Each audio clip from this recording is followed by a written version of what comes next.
This is a typical example of a boat cruising up a river at a standard speed.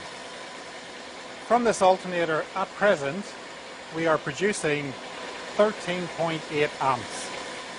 Now, if you do a 5-hour journey, that's only going to be about 75 amps charging. However, by simply adding an enhanced charging system, the same alternator is now producing 108 amps.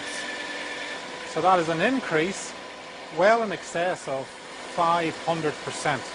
So the question is, are we going to damage anything by charging our batteries 5 times faster, or can this be safely achieved without any fallout? As you can see, we are charging at 14.9 amps, and simply by adding an advanced charging system, we charge at 109.5 amps. Remove the advanced charging system, and we're back to our lower charge rate. This is a standard alternator on a split charge system, and then I'm going to put the advanced charging on. So it really didn't rise that much. Our standard alternator is producing 14 volts at the alternator. However, as with any boat, there's the cabling from the alternator to the split charge system to your battery bank. By the time we get to our batteries, we are only at about 13 volts.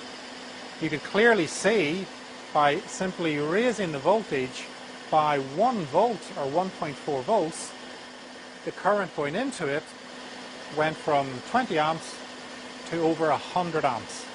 This is a dramatic improvement and reduces your engine running time. So in reality, how do we actually achieve this? Alternators are fantastic workhorses. They will produce their power at full output all day, every day, without any problem whatsoever. Trouble is, they're not the sharpest tools in the box. They're designed to start your car engine every morning.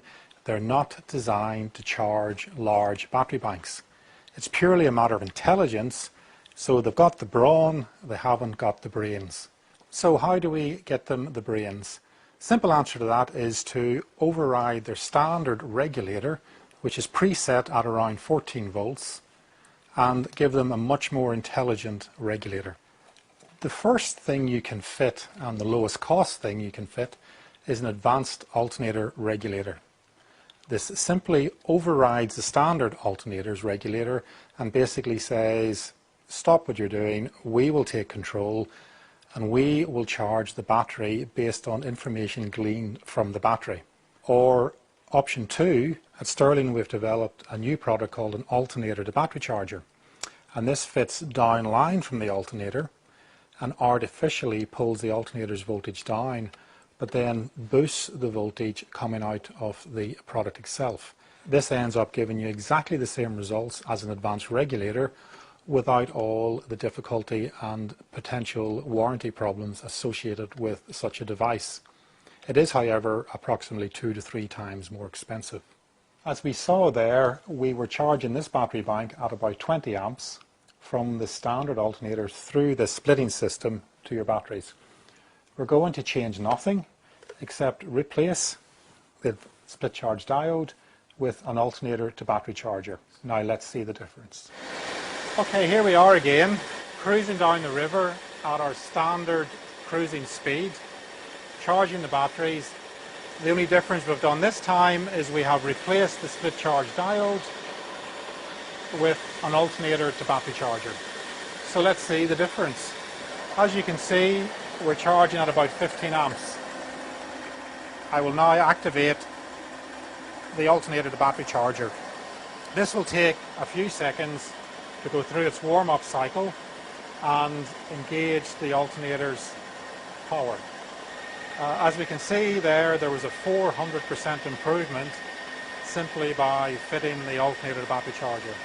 That would increase the fuller the battery gets. At present, this battery is very empty, and therefore you're only seeing a 4 times charge rate. If that battery was fuller, that differential would be much, much higher.